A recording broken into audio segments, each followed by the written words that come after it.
Welcome back to my channel. Today I am going to explain second problem on unit और output costing. ठीक है, इसका pro forma फिर से एक्सप्लेन कर रही हूँ मैं आप लोगों को। परफॉर्मा में अपने को पर्टिकुलर्स, अमाउंट इसका परफॉर्मा है बस। Then direct material, direct wages, direct expenses add करें तो अपने को क्या आता, प्राइम कॉस्ट आता। देन प्राइम कॉस्ट यहाँ पे आउटर कॉलम में लिख ले के अपन ये जो मटेरियल्स के इनर कॉलम में लिख लेना पूरे। देन आउटर कॉलम में प्राइम कॉस्ट आता। देन फैक्ट्री ओवरहेड और फिर प्राइम कॉस्ट ऐड करें तो अपने को फैक्ट्री कॉस्ट आता। देन एडमिनिस्ट्रेशन ओवरहेड और फैक्ट्री कॉस्ट ऐड करें तो कॉस्ट ऑफ प्रोडक्शन आता।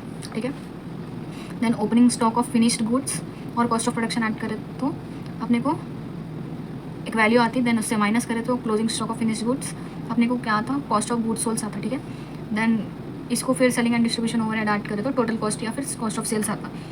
देन अपने को क्वेश्चन में सेल्स देते, ऑलरेडी वो सेल्स को अपन टोटल कॉस्ट से माइनस करें तो अपने को जो प्रॉफिट आ रहा है या फिर लॉस आ रहा, नेगेटिव या पॉजिटिव में वैल्यू आती है तो अपने को मालूम आता प्रॉफिट है या फिर लॉस है। इसका परफॉर्मा है ये।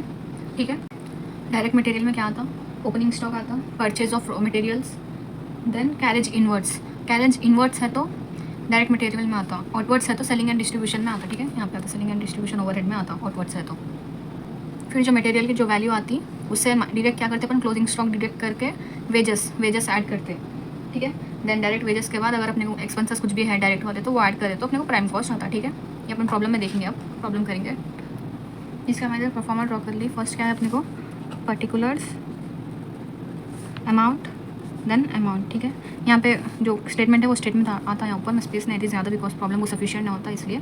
ठीक है, यहाँ पे मैं आप लोगों को स्क्रीन में क्वेश्चन दे देती हूँ। The following data has been extracted from the books of Sunshine Industries Limited for the year 1985। इसका डेटा एक्सट्रैक्ट हुआ सनशाइन इंडस्ट्रीज का हुआ। ठीक है, कौन सा ईयर का, 1985 का। यहाँ पे ऊपर लिख लेना अपन statement of Sunshine Industries Limited for the year 1985, ये यहाँ पे अपन लिख लिए। देन फर्स्ट क्या है अपने को, opening stock of raw materials. ठीक है, purchase of raw materials, then closing stock है, फिर कैरेज इनवर्ड्स है। तो अपने को क्या है, मटेरियल्स कंज्यूम में क्या आता अपने को, first direct materials consumed.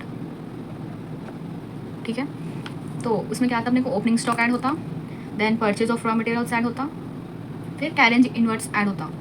Then ये जो वैल्यू आती है अपने को इधर, ये जो अमाउंट्स है इनर कॉलम में लिख लेना अपन। ठीक है, उससे अपन क्लोजिंग स्टॉक माइनस करके करें तो अपने को एक वैल्यू आती है, वो आउटर कॉलम में लिख ले सकते अपन। ठीक है, नेक्स्ट उसको क्या बोलते हैं अपन, आउटर कॉलम में लिखे के बाद उसको मटेरियल्स कंज्यूम की जो वैल्यू है वो वैल्यू है बोल के लिखते हैं पे, मटेरियल्स कंज्यूम बोल के। ठीक है, देन फिर डायरेक्ट वेजेस ऐड करते हैं, फिर अदर कुछ तो भी डायरेक्ट एक्सपेंसेस है या फिर डायरेक्ट चार्जेस है वो ऐड करें तो अपने को क्या आता, प्राइम कॉस्ट आता।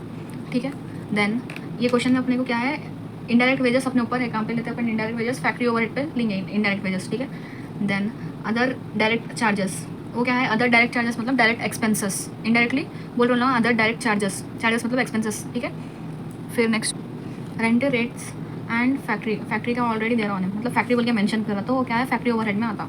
ठीक है, then rent and rates of office, किसमें आता, रेंट एंड रेट्स ऑफिस का एडमिनिस्ट्रेटिव ओवरहेड्स में आता। ठीक है, इनडायरेक्ट कंजप्शन है अगर तो किसका, ऑफिस का। ठीक है, अगर ऑफिस का है तो अपन कहाँ लेते हैं, एडमिनिस्ट्रेटिव ओवरहेड में लेते हैं। ठीक है, अब इनडायरेक्ट कंजम्पशन ऑफ मटेरियल किस में आता, फैक्ट्री ओवरहेड्स में आता, बिकॉज अगर डायरेक्ट कंजप्शन ऑफ मटेरियल रहता तो कहाँ पे आता था अपने को, मटेरियल्स कंज्यूम में आता। ये इनडायरेक्ट ऑफ मटेरियल है बोल के कहाँ पे आता, फैक्ट्री ओवरहेड में आता। ठीक है, अदर फैक्ट्री एक्सपेंसेस, खुद क्वेश्चन में बोल रहा है वो फैक्ट्री के रिलेटेड है बोल के। ठीक है, तो कहाँ पे आता, फैक्ट्री ओवरहेड में आता। Then advance income tax paid, ये जो इनकम टैक्स है कॉस्ट अकाउंटिंग में कहाँ पे भी इनकम टैक्स मतलब वैलिड नहीं है तो अपन लास्ट में, क्वेश्चन के लास्ट में अपन क्या लिखते हैं, income tax is not valid, या फिर एक डेफिनेशन बोलते हैं, वो डेफिनेशन लिख देना अगर इनकम टैक्स का आया तो अपने को क्वेश्चन में। ठीक है, ये न्यू पॉइंट है यहाँ पे क्वेश्चन में। Next depreciation of plant and machinery कहाँ यूज़ होता, फैक्ट्री में यूज़ होता, तो फैक्ट्री के अंदर आता, फैक्ट्री ओवरहेड में है। ठीक है, देन नेक्स्ट है depreciation on office furniture, office का फर्नीचर है बोल के कहाँ पे आता हो, अगर कोई भी चीज़ ऑफिस के रिलेटेड है, क्वेश्चन में ऑफिस बोल के मेंशन है या फिर इनडायरेक्टली ऑफिस बोल के बोल रहे तो अपने को एडमिनिस्ट्रेटिव ओवरहेड में आता हो। ठीक है, डिप्रिसिएशन ऑफ सैलरी ऑफिस का है और सेल्समैन का है। ठीक है, जो ऑफिस सैलरी है वो एडमिनिस्ट्रेटिव ओवरहेड के अंदर आता। ठीक है, जो सेल्समैन सैलरी है जो और पार्ट है सो उसका वो किस में आता, सेलिंग एंड डिस्ट्रीब्यूशन ओवरहेड में आता। ठीक है, अदर ऑफिस एक्सपेंसेस किस में आता, एडमिनिस्ट्रेटिव में आता। Next managers remuneration. ठीक है, अगर कुछ भी नहीं दिया मैनेजर रिमनरेशन में, मतलब ऑफिस या फिर फैक्ट्री बोल के क्या बोलते हैं, मेंशन नहीं करा तो अपन डायरेक्ट कहाँ लेते हैं, एडमिनिस्ट्रेटिव ओवरहेड में लेते हैं। ठीक है, मैनेजर्स का। बैड डेट्स रिटर्न ऑफ, ठीक है, सेलिंग एंड डिस्ट्रीब्यूशन में आता। एडवर्टाइजिंग एक्सपेंसेस भी सेलिंग एंड डिस्ट्रीब्यूशन क्या है, ट्रैवलिंग एक्सपेंसेस ऑफ सेल्समैन, किस में आता, सेलिंग एंड डिस्ट्रीब्यूशन में आता। देन और क्या है, carriage outwards selling and distribution में, सेल्स है लास्ट का, जो लास्ट में अपन माइनस करते हैं वो सेल्स का रहता है, ठीक है। देन नेक्स्ट क्या है क्वेश्चन में, the manager has overall charge of the company and इस remuneration is to be allocated at 4000 factory को जो बोल के बोल रहे हैं, और 2000 ऑफिस को, देन 6000 सेलिंग ऑपरेशन को, ठीक है। इससे अपना और फिर फाइंड आउट क्या करो बोल रहे, prime cost, factory cost, cost of production, cost of sales, net profit, ठीक है। इससे अपना क्वेश्चन कंप्लीट हो जाता है। आप लोग स्क्रीनशॉट ले लीजिए क्वेश्चन का, ठीक है। फर्स्ट क्वेश्चन पूरा समझ के एग्जामिनेशन में करें तो अपने को ईजी होता कौन सा किस में आता बोल के, ठीक है। नेक्स्ट सोल्यूशन पे आता अपन, यहाँ पे क्या बोली थी मैं आप लोगों को, स्टेटमेंट लिख लेना, statement of Sunshine Industries Limited for the year 1985, statement of Sunshine industries for the year, ये स्टेटमेंट बहुत इंपॉर्टेंट है, एंडेड 1985, ठीक है, ये स्टेटमेंट है।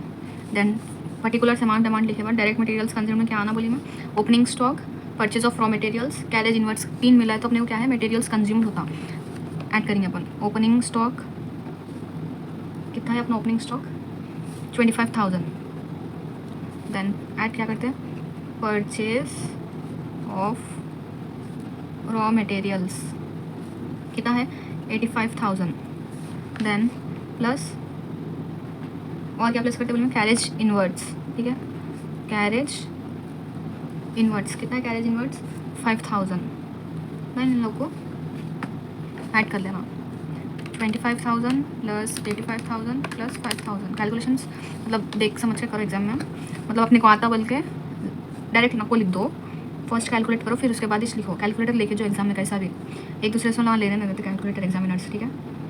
जो भी इन्विजिलेशन को आता है वहाँ लेने नहीं देते कैलकुलेटर अपने दूसरों के पास से। कितना है 1,15,000, देन इसमें से माइनस क्या होता है अपने को, closing stock of raw materials कितना है 40,000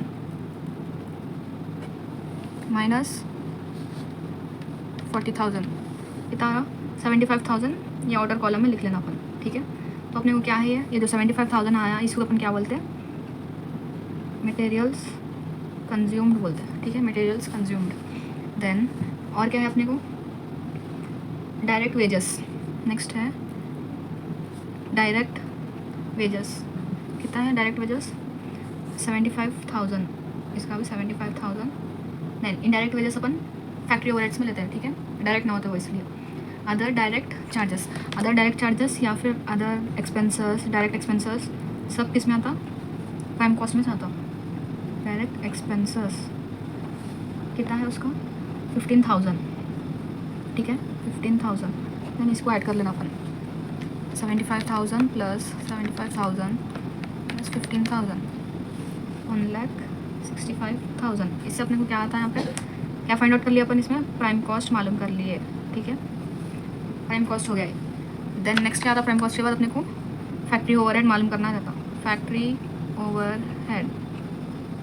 ओवरहेड में फर्स्ट वन क्या है, indirect wages,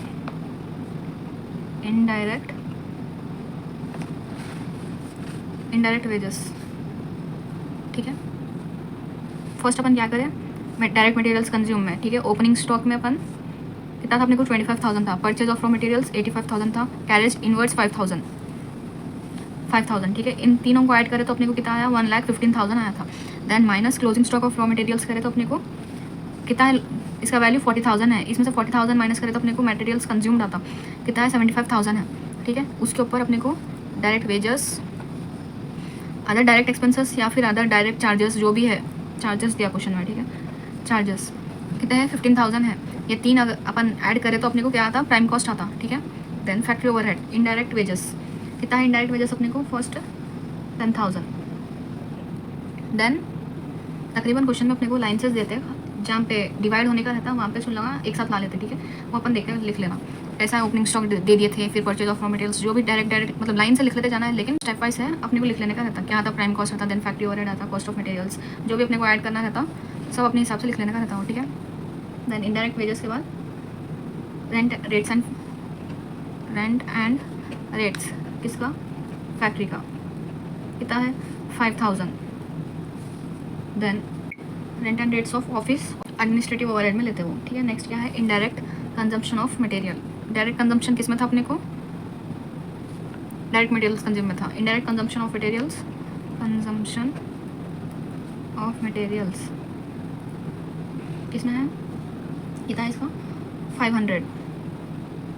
then other factory expenses, जो भी फैक्ट्री के रिलेटेड है सब इसमें आना, इसमें आना फैक्ट्री ओवरहेड में आना, ठीक है। कन्फ्यूजन होने के वास्ते ये लाइन ऐसा ड्रॉ कर ले सकते अपन, ठीक है। अदर फैक्ट्री एक्सपेंसेस कितना है 5700, ठीक है। देन एडवांस इनकम टैक्स या फिर एडवांस इनकम टैक्स जो भी है वैलिड नहीं रहता कॉस्ट अकाउंटिंग में, खाली वो फाइनेंशियल अकाउंटिंग में वैलिड रहता है इनकम टैक्स कैलकुलेट करने के वास्ते, और पूरा जितना भी अकाउंट है उसमें इनकम टैक्स वैलिड नहीं है, तो अपन लास्ट में डेफिनेशन लिख देते हैं नॉट वैलिड बोल के, ठीक है। Then depreciation on plant and machinery. Plant and machinery अपने को कहाँ यूज़ होता है, फैक्ट्री में चूज़ होता। Depreciation on plant and machinery कितना है 1500। फिर लास्ट में अपने को यहाँ पे पॉइंट दिए थे, क्या दिया था, मैनेजर्स रिमनरेशन और कितना डिवाइड करो बोल के बोला था फैक्ट्री के अंदर 2000, ठीक है। मैनेजर्स रिमनरेशन फीस कितना है फैक्ट्री का 2000 नहीं 4000, फैक्ट्री का 4000 एलोकेटेड टू द फैक्ट्री, ठीक है। इसका 4000। देन फैक्ट्री के पूरे अपने को कंप्लीट हो गए, कैलकुलेट कर लेना अपन 10,000 प्लस 5,000 प्लस 500 5,700 1,500 4,000 क्या है 26,700 26,700। देन जो प्राइम कॉस्ट है और फैक्ट्री ओवरहेड का ये जो कॉस्ट है इसको क्या बोलते हैं, फैक्ट्री ऑन कॉस्ट बोलते हैं। देन ये दोनों को कैलकुलेट कर रहे थे अपन 1,65,000 प्लस 26,700 कितना था 1,91,700 1,91,700, ठीक है। इसको क्या बोलते हैं अपन, वर्क कॉस्ट, क्या बोलते हैं वर्क कॉस्ट, ठीक है। फैक्ट्री कॉस्ट या फिर वर्क कॉस्ट, ठीक है। देन एडमिनिस्ट्रेटिव ओवरहेड, इसमें क्या है जो भी ऑफिस की चीज़ें रहते हैं सब इसके अंदर आते हैं एडमिनिस्ट्रेटिव। तो फर्स्ट क्या था अपने को, रेंट एंड रेट्स ऑफिस कितना है 500। देन डिप्रिसिएशन ऑफिस के फर्नीचर पे भी था डिप्रिसिएशन ऑन ऑफिस फर्नीचर कितना है 100। फिर ऑफिस की सैलरीज ऑफिस का कितना है 2,500। देन फिर other office expenses, yes other office expenses 900, ठीक है। देन नेक्स्ट है फिर इसके अंदर भी मैनेजर्स रिमनरेशन का कितना बोला था ऑफिस के वास्ते 6,000, ठीक है। मैनेजर्स रिमनरेशन फीस ऑफ जो भी है 6,000, नहीं 2,000 है इसका 2,000 है, ठीक है। देन इसको कैलकुलेट कर लेना अपन, क्या है 500 प्लस 100 इतना दिया इसके अंदर, इसलिए 2,500 900 प्लस 2,000 कितना था 6,000। देन इसको ऐड करें तो अपने को क्या आता, कॉस्ट ऑफ प्रोडक्शन आता, क्या था कॉस्ट ऑफ प्रोडक्शन कितना है 6,000 1,91,700 प्लस 6,000 1,97,700, ठीक है। नेक्स्ट कंटिन्यू करेंगे फिर इस पर।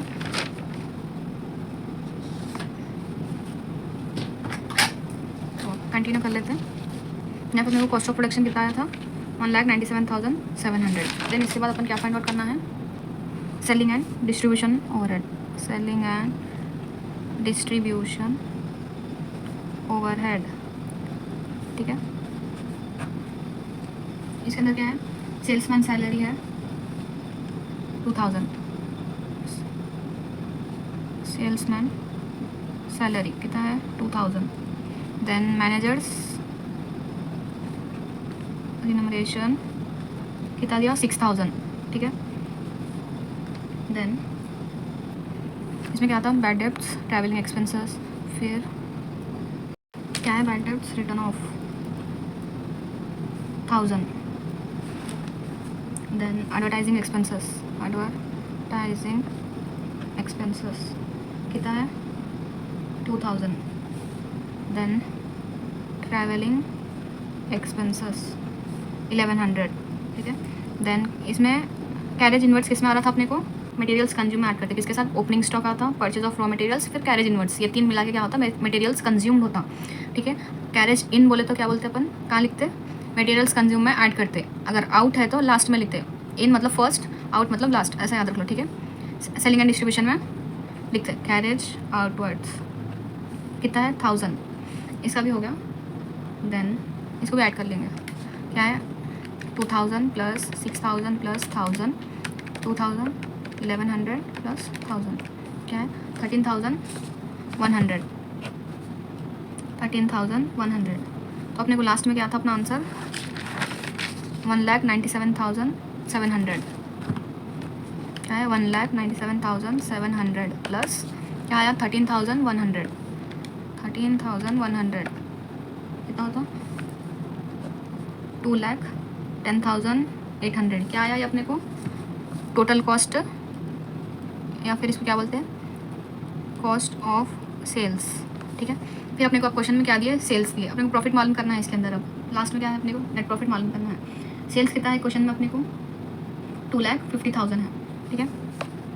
सेल्स एक लाइन स्पेस दे के सेल्स लिखे, ठीक है, एग्जाम में 2,50,000, देन प्रॉफिट या फिर लॉस जो भी हो रहा अपने को क्या करते, sales minus total cost equal to profit, 2,50,000 minus 2,10,800 क्या है 39,200, 39,200 ये अपना क्या हुआ प्रॉफिट हुआ, क्या हुआ अपना प्रॉफिट हुआ, ठीक है। इससे अपना ये आंसर फिनिश हो जाता, ठीक है। फिर से एक्सप्लेन करते हैं मैं आप लोगों को। जो भी ओपनिंग स्टॉक है, डायरेक्ट मटेरियल्स कंज्यूम में क्या आता है अपने को, ओपनिंग स्टॉक आता, परचेज ऑफ रॉ मटेरियल्स आता, कैरेज इनवर्ट्स आता, ठीक है। जो भी वैल्यू आती है अपने को इधर, उससे अपन क्या करते हैं, क्लोजिंग स्टॉक जो भी है, raw of materials closing stock का जो भी है वो माइनस करते हैं, डिडक्ट करते हैं, जो भी आंसर आता है अपने को उसको मटेरियल्स कंज्यूम बोलते हैं। मटेरियल्स कंज्यूम में अपने को क्या और क्या रहता है, प्राइम कॉस्ट में ऐड करने का, materials consume, direct wages, other direct expenses या फिर चार्जेस, ठीक है। 15,000 मतलब इसका वैल्यू है 15,000, तो क्या आता है materials consume, direct wages, other indirect charges और जो भी एक्सपेंसेस वो ऐड करें तो अपन अपने को प्राइम कॉस्ट आता। देन फैक्ट्री ओवरहेड्स में क्या आता, इनडायरेक्ट वेजेस जो भी फैक्ट्री के रिलेटेड है इसके अंदर आता, ठीक है। Rent and rates, indirect consumption of materials, direct यहाँ पे था, इनडायरेक्ट यहाँ पे है। फिर अदर फैक्ट्री के expenses, depreciation plant and machinery पे, फिर मैनेजर्स अगर दिया उन्हें वहाँ पे मेंशन करके तो अपन इसमें डिवाइड करते इसमें। तो देन प्राइम कॉस्ट, देन ये फैक्ट्री ओवरहेड मिलाया तो फैक्ट्री एंड कॉस्ट ऐड करें तो अपने को वर्क कॉस्ट आता। नेक्स्ट है एडमिनिस्ट्रेटिव ओवरहेड, इसमें क्या आता है जो भी ऑफिस के रिलेटेड है वो रहते हैं इसके अंदर चीज़ें, रेंट एंड रेट से ऑफिस के, फिर depreciation on office furniture, salaries office, मतलब जो भी ऑफिस का है पूरा इसके अंदर आता, अदर ऑफिस एक्सपेंसेस। देन फिर वर्क कॉस्ट और ये जो कॉस्ट आ रहा ऐड करें तो कॉस्ट ऑफ प्रोडक्शन, इसको क्या बोलते हैं अपन कॉस्ट ऑफ प्रोडक्शन बोलते हैं। देन कॉस्ट ऑफ प्रोडक्शन के बाद सेलिंग एंड डिस्ट्रीब्यूशन ओवरहेड है, इसमें क्या आता है सेल्समैन सैलरी, मैनेजर्स जो भी है, बैड डेब्ट्स, जो भी अपने एक्सपेंसेस है छोड़ के, फैक्ट्री को ऑफिस को छोड़ के पूरे एक्सपेंसेस इसके अंदर आते हैं। बैड डेब्ट्स है, एडवर्टाइजिंग है, ट्रैवलिंग एक्सपेंसेस है, कैरेज आउटवर्ड्स किस में आता, सेलिंग एक्सपेंसेस में आता, कैरेज इनवर्ड्स किस में आता, डायरेक्ट मटेरियल्स कंज्यूम में ऐड होता, ठीक है। देन जो भी अपने को आंसर आ रहा उसको अपन क्या बोलते हैं टोटल कॉस्ट, ठीक है, टोटल कॉस्ट। देन फिर वन लाइन स्पेस लीव कर दे के सेल्स लिख के, जो सेल्स अपने को क्वेश्चन में देता है वो सेल्स लिख के इससे माइनस करे तो अपन को जो प्रॉफिट हो रहा है या फिर लॉस हो रहा मालूम हो जाता है। यहाँ पे sales minus total cost equal to profit या फिर लॉस, ठीक है। जो भी अपने को आ रहा उसको अपन क्या बोलते हैं प्रॉफिट या फिर लॉस। यहाँ पे लॉस आया तो लॉस, प्रॉफिट आया तो प्रॉफिट, ठीक है। तो अपने को क्या याद रखना है, जो भी जिसमें भी ये आने वाले हैं फैक्ट्री ओवरहेड की चीज़ें, ऑफिस की चीज़ें और फिर सेलिंग डिस्ट्रीब्यूशन के पूरे अपन याद कर लेके अपने को आंसर अपन किस में भी लिखो, ये सेलिंग का अपन फैक्ट्री में लिखे तो भी अपने को आंसर करेक्ट आता, लेकिन जो अपन मतलब एग्जामिनर्स क्या करते हैं अपने को चेक करते ये है ऐसा चेक कर लेते जाते लोग। अगर उन लोग को वो नहीं दिखा उसके अंदर तो ना समझ जाते आंसर तो आ गया इन लोग को, लेकिन गलत है आंसर। जो भी लोग मेंशन करे वो पूरे डेटा गलत है बोल के उन लोगों को इंप्रेशन पड़ता, तो उन लोग मार्क्स कम कर देते अपने। तो जो भी डेटा है अपन सोच समझ के, जिसमें आ रहा, फैक्ट्री में आ रहा तो फैक्ट्री में, या फिर ऑफिस में आ रहा तो ऑफिस में, सेलिंग में आ रहा तो सेलिंग, जो भी ओवरहेड्स है उसके अंदर लिख लेते हैं जो, ठीक है। अगर आप लोगों को कोई डाउट्स है तो कमेंट सेक्शन में पूछिए, ठीक है। Thank you for watching this video, like share and subscribe the channel.